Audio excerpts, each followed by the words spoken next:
Hello दोस्तों, कैसे हैं आप सभी। आशा करता हूं बहुत ही अच्छे होंगे। दोस्तों आज हम लेकर आए हैं जीके जीएस के बेहद महत्वपूर्ण प्रश्न जो railway group D, NTPC, SSC, UP police और अन्य प्रतियोगी परीक्षाओं के लिए बहुत महत्वपूर्ण है। इस वीडियो में आपको मिलेंगे exam based question, previous year question और इंपॉर्टेंट फैक्ट्स जो आपकी तैयारी को मजबूत बना देंगे। तो चलिए वीडियो को अंत तक जरूर देखिएगा, आपके लिए बहुत ही फायदेमंद रहेगा। चलिए देखते हैं पहला क्वेश्चन क्या पूछा है आपसे। पहला क्वेश्चन जो पूछा है वह पूछा है वर्ष 2026 में एशियाई खेलों की मेजबानी निम्नलिखित में से कौन सा देश करेगा।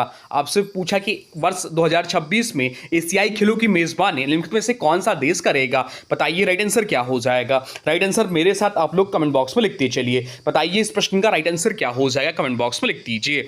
राइट आंसर जो हो जाएगा वो हो जाएगा ऑप्शन ए जापान। जापान इस प्रश्न का राइट आंसर हो जाएगा। 2026 के एशियाई खेल 20वें एशियन गेम्स होंगे। ये कौन से, तो 20वें एशियन गेम्स होगा, 20वां संस्करण होगा।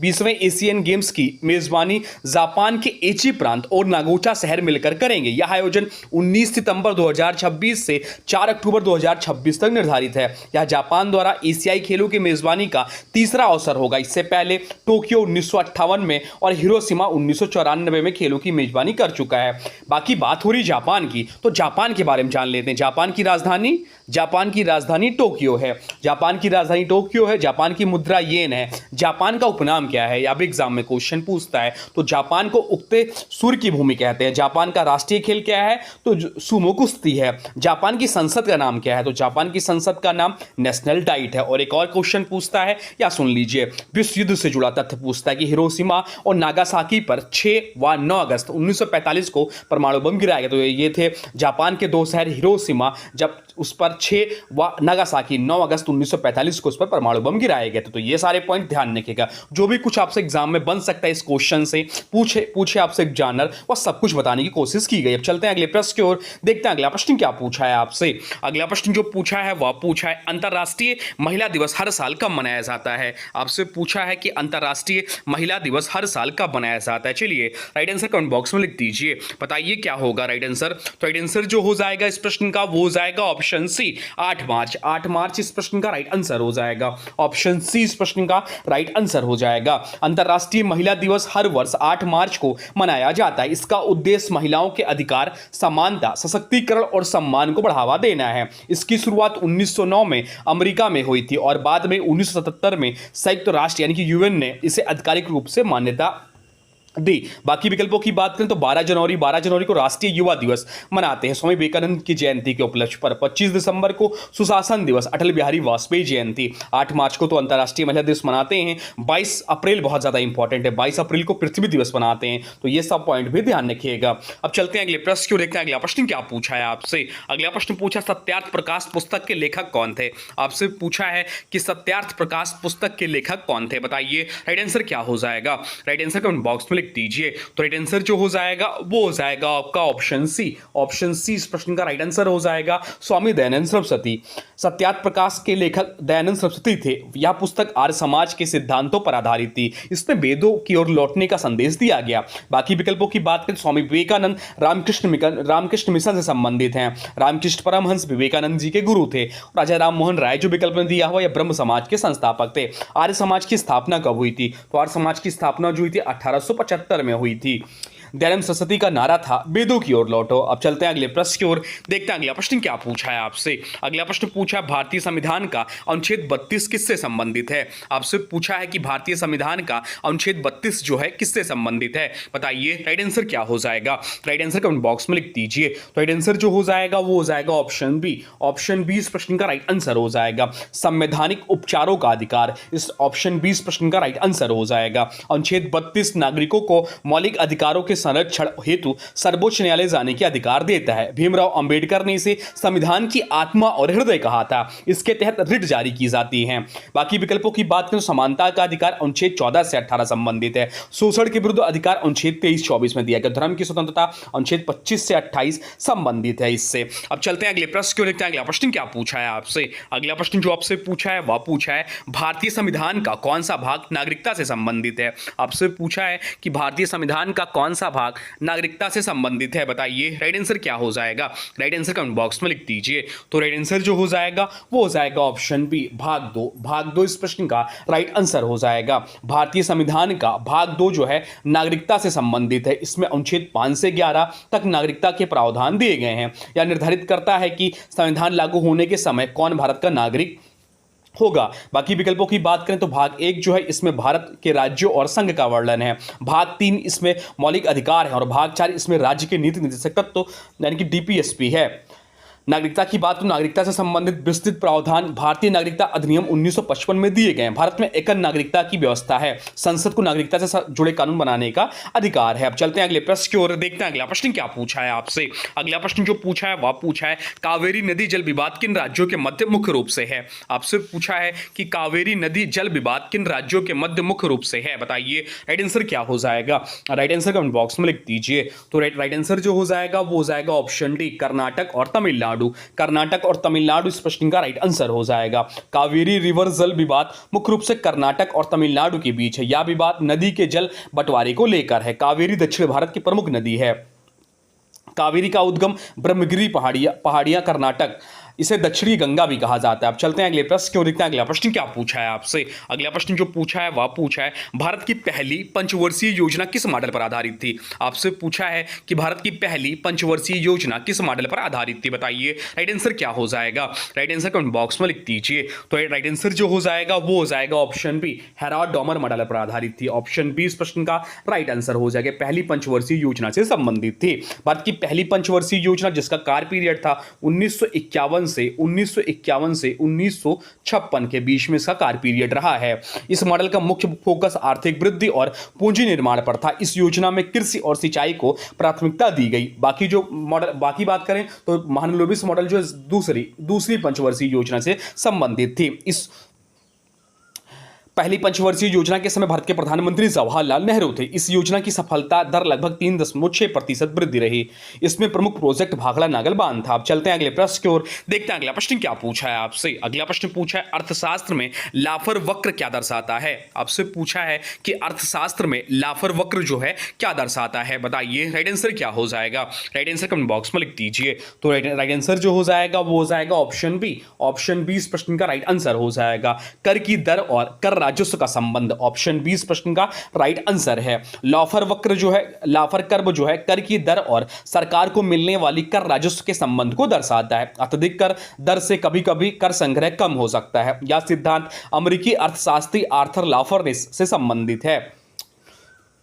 अब चलते हैं अगले प्रश्न की ओर, देखते हैं अगला प्रश्न क्या पूछा है आपसे। अगला प्रश्न जो आपसे पूछा है वह पूछा अष्टदिग्गज किस प्रसिद्ध शासक के दरबार की शोभा बढ़ाते हैं? जो भी क्वेश्चंस हैं ये आपके पूछे गए प्रश्न, आपके आने वाले एग्जाम के लिए बहुत ज्यादा महत्वपूर्ण है। आप लोग 20 में से बताइएगा आपके कितने क्वेश्चन सही हैं। आपसे पूछा है इसमें कि अष्टदिग्गज किस प्रसिद्ध शासक के दरबार की शोभा बढ़ाते थे? बताइए इसका राइट आंसर क्या हो जाएगा? राइट आंसर कमेंट बॉक्स में लिख दीजिए। तो राइट आंसर जो हो जाएगा वो हो जाएगा ऑप्शन डी, कृष्णदेवराय। कृष्णदेवराय इस प्रश्न का राइट आंसर हो जाएगा। कृष्णदेव राय के दरबार में 8 महान विद्वान थे जिन्हें अष्टदिग्गज कहा जाता था। ये तेलुगु साहित्य के महान कवि थे। कृष्णदेव राय विजयनगर साम्राज्य के महान शासक थे।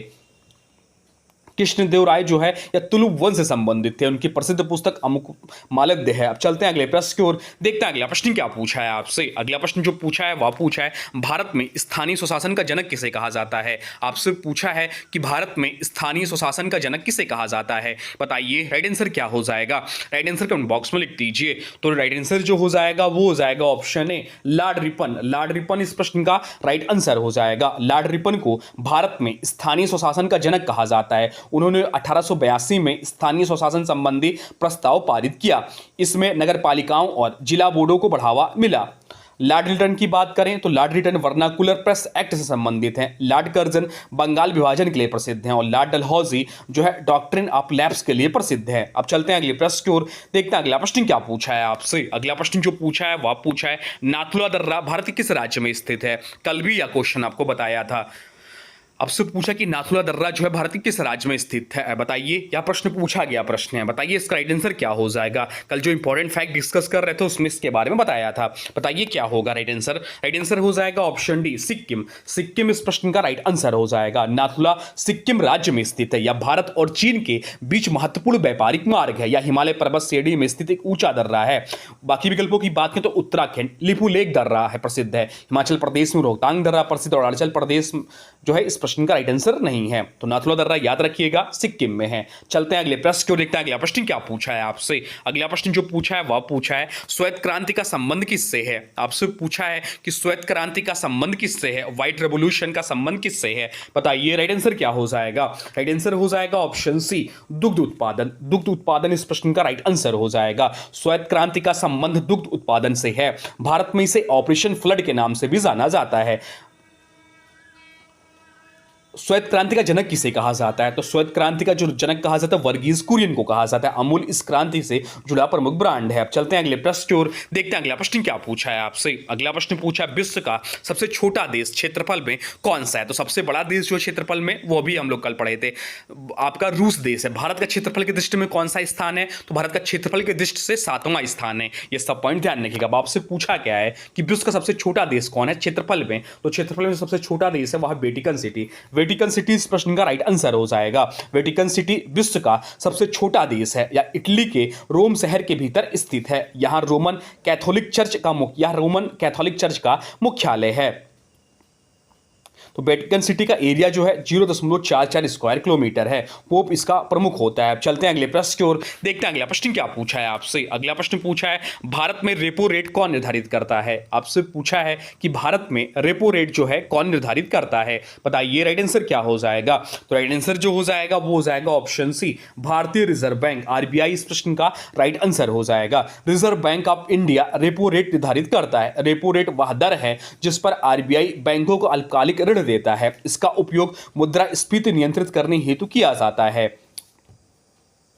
अब चलते हैं अगले प्रश्न को, देखते हैं अगला प्रश्न क्या पूछा है। बाकी आरबीआई की बात हो रही तो आरबीआई के बारे में लोग बहुत पढ़े हैं। वर्तमान समय में इसके जो गवर्नर हैं वो संजय मल्होत्रा साहब हैं। पहले ब्रिटिश गवर्नर जो थे ऑसबोर्न स्मिथ थे। पहले भारतीय गवर्नर जो थे सीडी देशमुख थे। इसका आरबीआई की स्थापना कब हुई थी, तो 1 अप्रैल 1935 को इसका स्थापना हुई थी। मुख्यालय कहाँ है, तो मुंबई में है। इसका राष्ट्रीयकरण क्या कब था, यह आप लोग कमेंट बॉक्स में बताइए। चलिए यह आपके लिए है। अब चलिए अब इस प्रश्न का राइट आंसर देखते हैं। अगला प्रश्न क्या पूछा है। अगला प्रश्न पूछा है भाखड़ा नागल बांध, भाखड़ा नागल परियोजना किस नदी पर स्थित है। आपसे पूछा है कि भाखड़ा नागल परियोजना किस नदी पर स्थित है, बताइए राइट आंसर क्या हो जाएगा। राइट आंसर हो जाएगा ऑप्शन बी, सतलुज। सतलुज इस प्रश्न का राइट आंसर हो जाएगा। भाखड़ा डैम जो है सतलुज नदी पर स्थित है। यह भारत की प्रमुख बहुउद्देशीय नदी घाटी परियोजनाओं में से एक है। इसमें सिंचाई और विद्युत उत्पादन दोनों होते हैं। इसकी ऊंचाई जो है लगभग 226 मीटर है। तो क्या ध्यान रखना है, भाखड़ा नागल बांध जो है सतलुज नदी पर है। अब चलते हैं अगले प्रश्न क्यों, देखते हैं अगला प्रश्न क्या पूछा है आपसे। अगला प्रश्न पूछा है मानव विकास सूचकांक कौन जारी करता है। आपसे पूछा कि मानव विकास सूचकांक HDI ह्यूमन डेवलपमेंट इंडेक्स कौन जारी करता है, बताइए राइट आंसर क्या हो जाएगा। राइट आंसर हो जाएगा ऑप्शन बी, UNDP। UNDP इस प्रश्न का राइट आंसर हो जाएगा। United Nations development programme SDI जारी करता है। SDI किसी देश के स्वास्थ्य, शिक्षा और आय स्तर को मापता है। इसे मानव विकास रिपोर्ट में प्रकाशित किया जाता है। तो एसडीआई की अवधारणा महबूब उल हक ने दी थी। भारत की एसडीआई रैंक समय समय पर बदलती रहती है। चलते हैं अगले प्रश्न क्यों, देखते हैं अगला प्रश्न क्या पूछा है आपसे। अगला प्रश्न पूछा है गदर पार्टी की स्थापना किसने और कहां की थी। आपसे पूछा है कि गदर पार्टी की स्थापना किसने और कहां की थी, बताइए राइट आंसर क्या हो जाएगा। तो राइट आंसर जो हो जाएगा वो हो जाएगा ऑप्शन ए, लाला हरदयाल ने सैन फ्रांसिस्को में। ऑप्शन ए इस प्रश्न का राइट आंसर हो जाएगा। गदर पार्टी की स्थापना हुई कब थी, तो 1913 में इसकी स्थापना हुई थी। लाला हरदयाल ने की थी, सैन फ्रांसिस्को में की थी। इसके प्रमुख संस्थापक लाला हरदयाल थे। इसका मुख्यालय सैन फ्रांसिस्को अमेरिका में था। भगत सिंह की बात करें तो HSRA से संबंधित है। वीर सावरकर अभिनव भारत संगठन से जुड़े। चंद्रशेखर आजाद क्रांतिकारी नेता थे, संस्थापक नहीं। अब चलते हैं अगले प्रश्न क्यों, देखते हैं अगला प्रश्न क्या पूछा है आपसे। अगला प्रश्न जो पूछा है वह पूछा है सौरमंडल का सबसे ऊंचा पर्वत निक्स ओलंपिया किस ग्रह पर स्थित है। मोस्ट इंपॉर्टेंट क्वेश्चन है आपके आने वाले एग्जाम के लिए। आपसे पूछा है कि सौरमंडल का सबसे ऊंचा पर्वत कौन सा है, निक्स ओलंपिया किस ग्रह पर स्थित है, यह आपसे पूछा है। बताइए राइट आंसर क्या हो जाएगा। राइट आंसर हो जाएगा ऑप्शन डी, मंगल। मंगल इस ग्रह का, इस प्रश्न का राइट आंसर हो जाएगा। यह मंगल ग्रह पर स्थित है। इसकी ऊंचाई लगभग 22 किलोमीटर मानी जाती है। बाकी मंगल ग्रह की बात करें तो मंगल ग्रह को रेड प्लेनेट भी कहा जाता है, लाल ग्रह भी इसे कहा जाता है। अब चलते हैं अगले प्रश्न को देखते हैं। अगला प्रश्न क्या पूछा है आपसे। अगला प्रश्न जो पूछा है वह पूछा है सती प्रथा का अंत करने में किस गवर्नर जनरल की मुख्य भूमिका थी। आपसे पूछा है कि सती प्रथा का अंत करने में किस गवर्नर जनरल की मुख्य भूमिका थी। बताइए राइट आंसर क्या हो जाएगा। राइट आंसर हो जाएगा option B, Lord William Bentinck की। लॉर्ड विलियम बेंटिक इस प्रश्न का राइट आंसर हो जाएगा। लॉर्ड विलियम बेंटिक ने 1829 में सती प्रथा को समाप्त किया। इस सामाजिक सुधार में राजा राममोहन राय की महत्वपूर्ण भूमिका थी। सती प्रथा उन्मूलन अधिनियम 1829 लागू किया गया। तो राजा राममोहन राय भारतीय पुनर्जागरण का जनक कहा जाता है। इन्हें राजा राममोहन राय जी को भारतीय पुनर्जागरण का जनक कहा जाता है। ये चीज ध्यान रखें, इन्होंने ब्रह्म समाज की स्थापना की थी 1828 में। अब चलते हैं अगले प्रश्न को देखते हैं। अगला प्रश्न क्या पूछा है आपसे। अगला प्रश्न जो पूछा है वह पूछा है भारत की सबसे बड़ी मीठे पानी की झील कौन सी है। बुलर झील है। कहां पर स्थित है भारत की सबसे बड़ी मीठे पानी की झील कौन सी। आप एग्जाम में पूछता है तो बुलर झील है। आपसे पूछा है कि यह कहां पर स्थित है। बताइए राइट आंसर क्या हो जाएगा। राइट आंसर जो हो जाएगा वो हो जाएगा ऑप्शन ए, जम्मू और कश्मीर में स्थित है। बुलर लेक भारत की सबसे बड़ी मीठे पानी की झील है। झेलम नदी पर स्थित है। यह रामसर साइट के रूप में भी प्रसिद्ध है। बुलर लेक एशिया की महत्वपूर्ण फ्रेश वाटर लेक में से एक है। और डल झील, ये भी ध्यान रखिएगा, डल झील भी जो है वह भी जम्मू कश्मीर में स्थित। जम्मू कश्मीर एक भारत का केंद्र शासित प्रदेश है। तो ये सब पॉइंट ध्यान रखें। तो ये थे आपके top 20 static GK question, top 20 GK GS के क्वेश्चन जो आपके आने वाले एग्जाम के लिए बहुत ज्यादा महत्वपूर्ण है। आप लोग स्कोर जरूर बताइएगा कि 20 में से आपके कितने क्वेश्चन सही हैं। 20 में से आपके 15 प्लस सही होने चाहिए। अब आज के वीडियो से प्रश्न है, इसका राइट आंसर आप लोगों को कमेंट बॉक्स में लिखना है। आज के वीडियो से प्रश्न है कि अंतर्राष्ट्रीय महिला दिवस हर साल कब मनाया जाता है। आपसे पूछा है कि अंतर्राष्ट्रीय महिला दिवस हर साल कब मनाया जाता है। इसके बारे में जो भी कुछ जानते हैं वह कमेंट बॉक्स में लिख दीजिएगा, क्योंकि लिखने से आपको याद होता है। और हाँ दोस्तों, वीडियो पसंद आया हो तो लाइक जरूर करें, शेयर करें और चैनल को सब्सक्राइब जरूर करें। लगातार प्रैक्टिस ही सफलता की असली कुंजी है। मिलते हैं अगले प्रैक्टिस सेट में नए महत्वपूर्ण प्रश्नों के साथ। तब तक के लिए जय हिंद।